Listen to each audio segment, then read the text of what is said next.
Hello, ladies and gentlemen. It's Ukrainian talk show on OTV. My name is Sasha Star, and I'm very, very happy to have our esteemed guest, Professor Jonathan Lockwood. Welcome to the show, John. Well, thank you, Sasha. I'm happy to be here as always. Thank you. And tomorrow we have exactly 2 years since the Oh war. my, that's Can depressing. you imagine that? 2 years. Remember that Russia's war against Germany lasted only 4 years, and it was like incredible. Probably the most grandiose fight of probably all times. And it was 4 years, and now here we have 2 years, and there is no end. Really, Jonathan, what's your prediction if and when the end will come to this? All right. Well, okay. First, let's take a look at what the consensus, what the analysts seem to be saying. Right now, they have been saying either stalemate or now they've changed their tune. They're going to say Russia is gaining momentum. They're hanging Yes, that indeed. on the costly Russian Pyrrhic victory at Avitka. They're now saying, "Oh, Russia's got momentum." Like heck, they do. They they failed to take into context into account that the Russians have suffered prohibitive losses on their in their Black Sea fleet, and that they're also ignoring these signs such as the signs that Ukraine is gaining significant tactical advantages both in the air as well as in being able to inflict superior casualties on the Russian forces. The Russians continue to act like a chess player that aggressively exchanges material down once they think they have a material advantage. They're acting like a very unskilled chess player, whereas the Ukrainians are behaving like a very skilled professional boxer, wearing down the opponent, allowing them to flail away, blocking them with superior defense, and essentially looking for that decisive opening, the decisive moment where they can use their qualitative superiority with newly acquired fighters or other weapons that they believe give them the ideal combination to unleash a decisive counterstroke and knock the Russians to the canvas. I am saying that the victory for Ukraine, contrary to the opinion of most Western analysts, that victory for Ukraine is still within the grasp, within the ability of Ukraine to attain. They still hold their own destiny in their hands, regardless of how slow or uneven the technical and material reinforcements are to come to Ukraine. So, what the Ukraine has been I've been impressed with Ukraine's ability to integrate, to make the very most of what they have been given. I mean, you don't always get what you want, the army that you want when you begin a war. You have to come to the war, especially when you've been attacked. You have to do the best you can with what you have, and that is precisely what Ukraine has been doing. So now they have been forced, due to the political situations, various political situations among their Western allies, in particular the United States.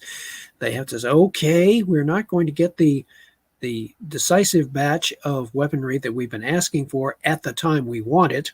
So we have to improvise in the meantime to continue to inflict superior casualties on the Russians so that when the time comes and we have what we need, then we choose the moment to inflict a decisive surprise attack, counterattack in an area of our choosing.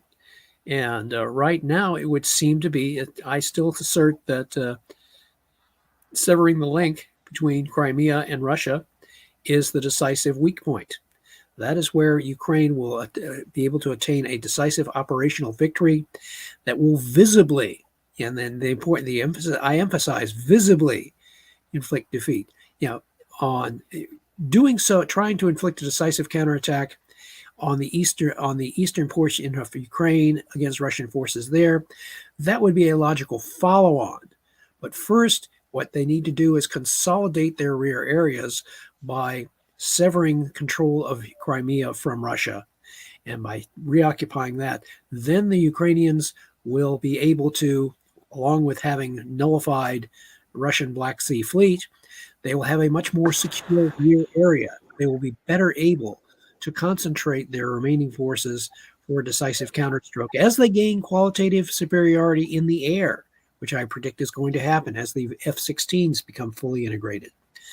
Right now, people are looking at the they are reacting to the events of the moment. Yeah, every time something very small happens, they take this as being indicative of a larger trend.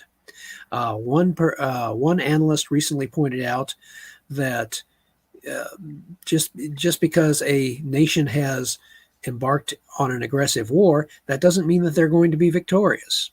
I mean, the Russians, the Germans in World War II were running rampant for the first few years of the war, but it eventually ended in their defeat. They fell into strategic overstretch. They overextended themselves, and they were vulnerable to decisive counterstrokes in various fronts. So I am predicting that during this year, Ukraine will remain on defense until it remains on defense and hang in there until they acquire the means that they have been waiting for. They will incorporate them properly into a well-timed counteroffensive, a well-timed counterstroke. That again, I predict will be severing Crimea from Russian control, and then after that, that's the turning point. It will be very much similar to the end. You could compare that situation. Then it will be very much like the end of 1942, beginning of 1943. It became evident then that Nazi Germany would not win the war, but it was just a question of how long is it going to take until we actually fully defeat them. Now, for Russia, because their goals are so politically irreconcilable with those of Ukraine, it is going to take longer for the Russians to be forced to admit that they cannot, to be compelled to stop. And there is no reasoning with them at this point. Putin's interview, his mindset, he's totally wedded to the fact he sees himself as the new czar. He sees himself as a czar of a reinvigorated Russian empire. The statements being made by his subordinates and others indicate that the Russians do not want to stop at Ukraine should they for some reason actually win in Ukraine, which I still think is very problematic. The Ukrainians resisted the Russians at the end of World War II, as I pointed out earlier. They resisted Russian occupation for 9 years until 1954. I mean, the people who think that this war is going to end in a Russian victory in 1 or 2 years, they're smoking something. they are engaging in self-delusion on a grand scale. I mean, even General Petraeus recently had an interview in which he did not offer any real great strategic insight. He was basically reciting what everybody else is saying, that it's a stalemate, although there is the potential for he was not predicting a Russian victory or a Ukrainian victory. He was essentially looking at stalemate. So in any case, I am predicting Ukrainian victory eventually once they deliver that decisive counterstroke and catch the Russians with a decisive combination. Very interesting. I read a very interesting article. I think it was Atlantic Council magazine. And what they were saying is that basically by not confronting Putin in 2014 when he annexed Crimea, it basically opened a door for him. And although there were some U.S. operative in Ukraine at the time, like Victoria Nuland and some other people, so there was an appearance that United States are on the side of Ukraine and they will help Ukraine and so on. But of course, there was no action, neither from the West, neither from Ukrainians themselves, who were completely not ready to do anything about it. So here's the Crimea, and Putin started sort of turmoil in Donbass region, which was going for all these years. So that action of Putin without any punishment getting peace of other European countries, which never happened since Second World War, that was a great indication that West, okay, they are not very happy with it, but not that much as to go to fight directly with Putin. So West, let's see, is not prepared, is not willing to fight Russia at this point. So Putin started to, he's very good. I must admit that one thing. It's like, when you play live poker game, sometimes you probe your opponents. You put some bets not to win, but just, for example, to see their cards, to see their strategy, what's their plan, how they reply to this move or to that move, or so on. And Putin does exactly the same thing. He's okay. So here's Ukraine. Now we're probing a little bit here, a little bit there.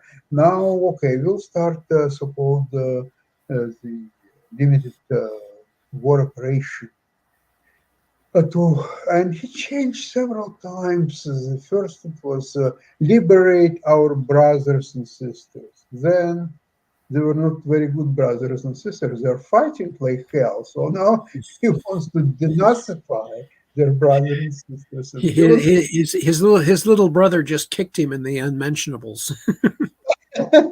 yeah, exactly. So he's doing his little poker game, and mind you, that okay, he is a player with say $500 on the table, and he's fighting a bunch of players with $50,000 on the table. It's impossible to win this fight, neither in poker nor in reality.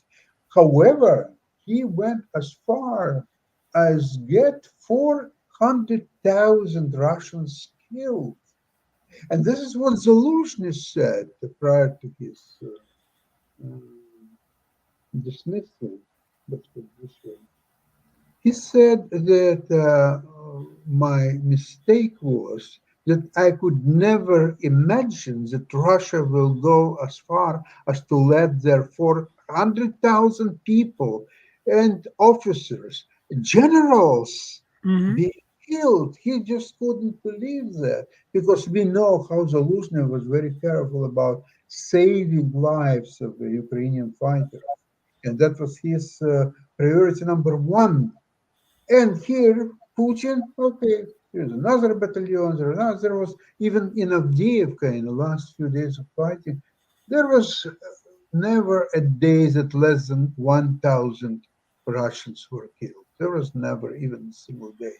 And many tanks and many artillery pieces, a lot, really a lot, sacrificed to take over Avdiivka.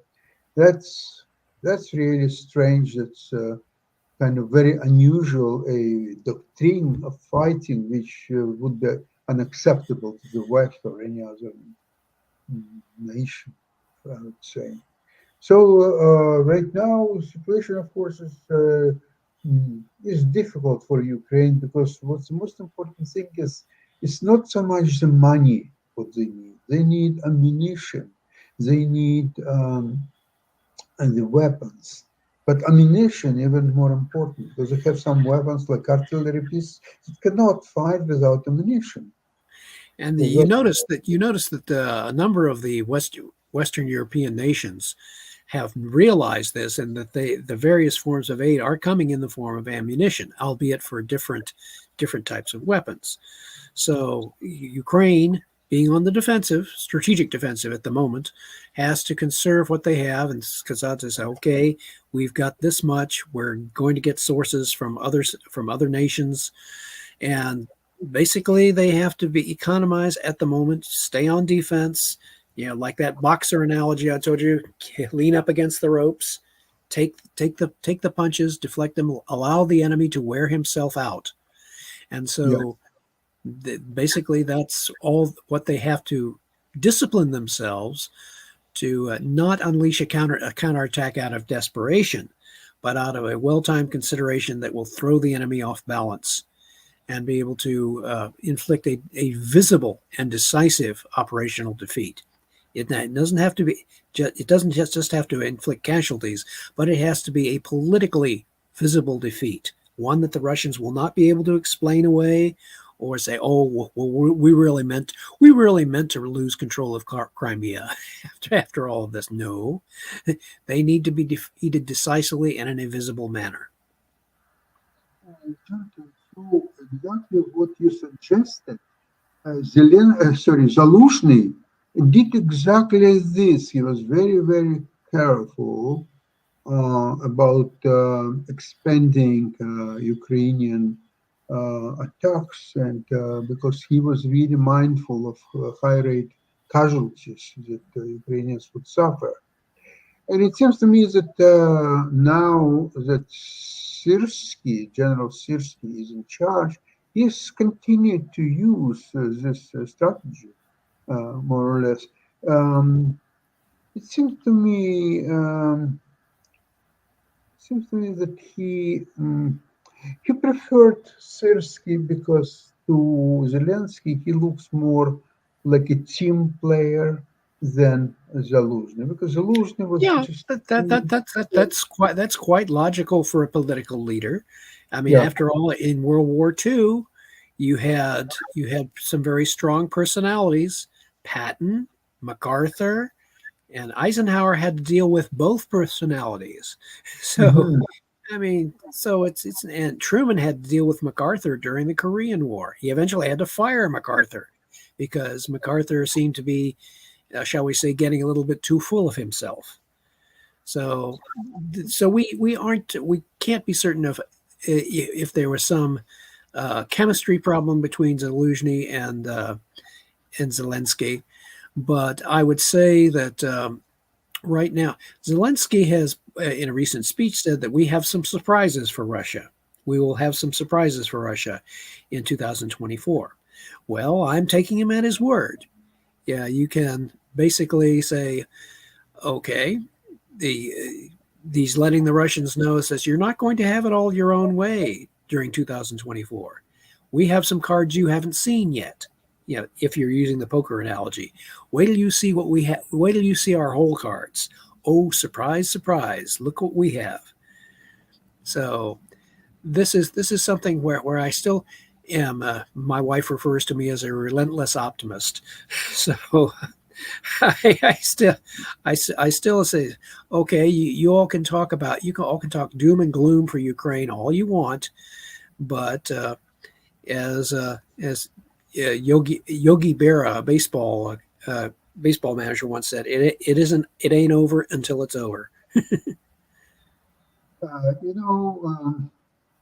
I felt that Zaluzhny, if you read, of course, you read his publication in The Economist and where else, Wall Street Journal, he was in fact, very realistic. What he was saying is, look, you want to get from here to there. I need to get this and that weapons and ammunition, and then I can deliver them. Or you don't want to go to that far. You want to go just from here to there. So of course I need less weapons and ammunition and time, and I can get there, provided that I will have everything what I've just explained. Now, if you're not Yeah, providing that, there's nothing I can do. yeah. So so Zelensky is being very realistic. He says he is very properly not telegraphing his intentions to the Russians or to anyone else, really. And so it all depends upon what the Ukrainians get, the calculations that they make. They say, okay, based on what we have and what we're going to get in the very near future, we can do this. And they can calculate their risks, and then they can launch a counterattack, or an operation which will produce visible and yet decisive results. Yeah, and preferably what the Ukrainians want is a battlefield victory that persuades their allies, that says, yes, backing Ukraine is a good idea. We can do this. And so it hinges upon the skill and savvy of the Ukrainian military leadership, operating in cooperation with their political leadership. But, And this is a, go ahead. Sorry, John, I wanted to say that there is a very unusual situation exists in the leadership of United States. Okay. Here is Well, a President Joe Biden, here is a Senate, here is a Congress, and there is a small group of Republicans led by Donald Trump effectively derails anything, whatever it's offered, whether it's a help to Ukraine or Israel or sorting the border control issue or just about anything. It's a complete paralyzed situation, and there could be even government shutdown. If I'm not mistaken, when Trump was president, there was a government shutdown. So but if mostly Trump symbolic. would direct to have shutdown this time, there's going to be a shutdown because nobody can resist all these. You see, in my opinion, it's almost like a cult of Donald Trump that makes useless any meaningful discussion about, okay, what to do in this case, what to do in that case, and so on. It's kind of complete in the whims of Trump and the Republicans' leadership. They blindly follow his lead.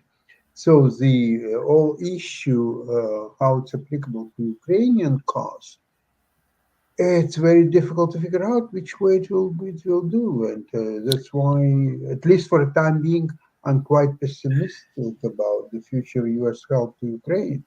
Because what to do with Donald Trump? He's not going to disappear anytime soon. Even if he will be put in jail, there is one jail available in West Palm Beach, which is the closest jail to Mar-a-Lago. So if he will be put in jail, it's going to be this one in West Palm Beach.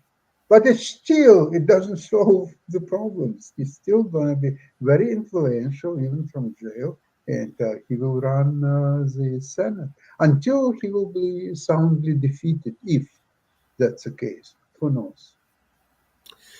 I choose not to comment on the political situation because it's just the only prudent thing to do in this situation is adopt a wait and see attitude. And because, I mean, if you don't like the political situation, I would say if you don't like the political situation in the United States, wait 10 minutes. Okay. There you go. It'll keep changing. And, you know, if you look back through American history and through this actually looks like this political infighting that's going on right now looks mild compared to some of the things that were said and done during the American Civil War. Oh my Lord. So you have to put the whole thing in context, because there have been few periods in American history. Well, I'll say an exception would be during the Eisenhower administration, for example, which was a relatively calm and peaceful period in American history, yes, where General Eisenhower, he was warning us about the military-industrial complex. The United States was not involved in any wars. He got us out of the Korean War, and we had no wars, not involved in any wars during the Eisenhower administration's 2 terms. So, to put it in context, right now, the closest analogy that I would use for the current political situation that is comparable to what is going on now would be 1968. Look back at 1968, and look, there were several assassinations that took place. Dr. Martin Luther King, Robert Kennedy, and it just there were several assassinations, and it's just not. It's inconceivable. I was alive during 1968. Okay, it's not before my time, so I was watching on the television and other things that were going on. You know, compared to that time, we are still not. Although it's getting close, you know, given the problems we have now that we did not have back in 1968, The political environment right now is highly challenging, but I would say it is not yet time to uh, throw in the towel, throw up our hands in despair, and say there's nothing that can be done. Uh, the situation is still developing, and just as things were looking very dark in the middle of 1942, when the Axis seemed to be running rampant, and yet at the end they looked unconquerable until the end of 1942, when they were no longer looking unconquerable. So, or that it turned, and Exactly. I predict it will turn in this situation. Mhm. Well, I must say that Ukrainians, obviously, they're very brave people. And Oh, no earlier, question. when you earlier compared the situation with when Germany attacked Russia, you see, situation was that Germany was at that time already somewhat overextended by fighting England and Western Europe and Yugoslavia. And now they went and Africa. Don't forget about the Mhm. huge theater in Africa. And then they went to Yeah, Russia. they Yeah. overextended themselves in Africa. By the time when Rommel launched his North African offensive after having taken Tobruk, which was a big, at least a tactical victory for the African Mhm. Corps, they advanced eastward, and all the Allied reports were predicting disaster. That they were getting ready to evacuate Cairo and all these other places and prepare for Nazi occupation. And yet, by the time the Afrika Korps actually reached the El Alamein line, uh, Rommel had very few tanks left. He didn't have very many operational tanks left. He had overextended himself. And in the battles, the Afrika Korps was defeated tactically in the battles of Alam el Hafa. And eventually, the British held the line. And Montgomery, being very rightfully cautious, built up his supplies, his logistics, and his forces, and he chose the moment to launch the counterattack. So, Exactly. Exactly. And Russia today, they're fighting only one enemy, so called, and Ukraine. uh, being brother and sister. So all of a sudden now it's a fierce enemy. And I was reading very funny his story. It's one young Russian soldier writes to his mother, and she replies to him back and forth. So he's saying that it's very, very hard fight, and there are a lot of casualties, and Ukrainians are very fierce fighters. And she writes to him back that look, it's a great patriotic war. You have to be fearless and you have to kill Ukrainians because they're not really Ukrainians. They're all NATO forces. So you have to liberate Ukraine from NATO. So they will become back to Russia and it will be again our country. So this is, you see, his mother. Let's assume she's 40 to 50 years old woman because he's young, his early 20s.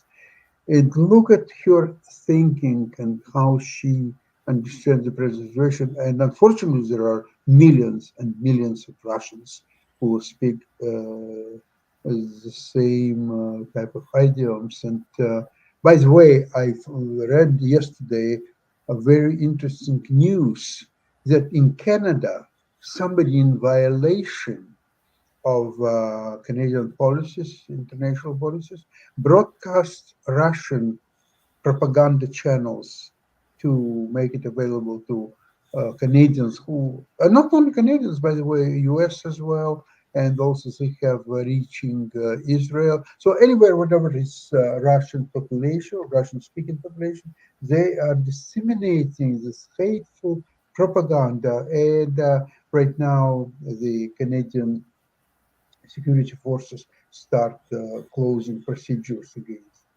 these people. So there will be no longer available propaganda for Russians. Well, we live in very interesting time, Jonathan. I would like to thank you very, very much for your insightful views. well, thank you. Great, it's a great dose of realism and just to see things how they are happening and developing. And I think that at the end of the day, Ukraine will prevail. On that one, I totally agree with you. Is how I remind our audience to, when they are looking at events and news from the front, to take the entire thing in context, both in historical context as what, and do not look at any one event, such as, for example, Avdiivka, as indicative of the Russians gaining momentum and that their victory is inevitable. You know, that's what the Russians would like you to believe, but certainly, but right now there are still a lot of moves left to play in this chess game. Absolutely. And you'll be surprised, Jonathan, if you saw this map of Avdiivka, how close it is to Donetsk, which is the biggest city in the Donbass region. It's so close. It's probably 20 kilometers away from Donetsk or so. And they couldn't take it for several months. So I can't even understand how the Russians are planning to fight this war if they could not take Avdiivka, which was encircled. It's all around Russian armies, and it's so close to Donetsk, and they couldn't take it for someone else. This is insane. I just can't imagine. I don't disagree with you one bit. Yeah. So in any case, it's going to be a next interesting few months. I again, if you ask me to make a prediction, I predict that by June certainly there will be, because that's, by the way, when they're projecting that the F-16 pilots are completed their training, and that you have the potential for Ukraine to regain air superiority in selected areas of the front, if not across the entire front. And again, as Zelensky said, that they will have some surprises for Russia. There are some things that we cannot see on the surface. We cannot see from open sources. We cannot know what the entire picture looks like. You know, when you're, well, for example, when you're, I play a lot of map board war games, and the criticism of map board war games is that in those map board war games, when you've got all the pieces laid out in front of you, and you know the reinforcement tables, okay, you have perfect intelligence. You know exactly what the opponent has and what he is liable to get in the near future. And so and people are making the mistake that what you see is not always what you get. So there are still some hidden elements of Ukrainian intentions are the big X factor in this entire equation. So that is what I'm counting on, the uncertainty in the Russian mind as to what the Ukrainians are up to next. We'll find out pretty soon. I'm convinced. Well, in the meantime, thank you very much again, and I'll see you in a while. I'll send you links. And going to finish working on your tan. Absolutely. Okay, and hopefully Ivan will join us Yes. next program. Thank you so much, and goodbye, everybody, and Slava Ukraine. Glory to Ukraine. Okay. Bye-bye, everybody. Bye.